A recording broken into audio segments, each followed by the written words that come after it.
கடலூர் மாவட்டத்தில் மணல் கடத்தல். கடலூர் மாவட்டம் வேப்பூர் வட்டம் கல்லூர் கிராமத்தில் உள்ள ஏரியில் மணல் கொள்ளை. 2 மணல் வெட்டும் ஹிட்டாச்சி என்கின்ற பெரிய இயந்திரத்தை வைத்து ஏரியில் உள்ள மணலை வெட்டி அந்த மணலை லாரி மூலம் ஏற்றி வந்து புதிதாக வீடு கட்டுபவர்களுக்கும் மற்றபடி மணல் தேவைப்படுகின்றவர்களுக்கும் விற்பனை செய்து வருகிறார்கள்.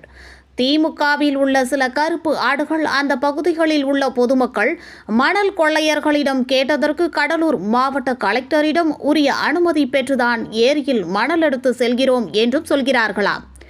இவர்கள் போன்ற சிலரால் தான் திமுகவின் தலைமைக்கே கெட்ட பேர், ஆளும் கட்சிக்கும் பொதுமக்கள் மத்தியில் கெட்ட பேர் என்கின்றார்கள் சமூக ஆர்வலர்கள். ஆகையால் இந்த கருப்பு ஆடுகளை அடையாளம் கண்டு களை எடுக்குமா திமுகவின் தலைமை என்பதே அந்த பகுதியின் பொதுமக்களின் எதிர்பார்ப்பாக உள்ளது.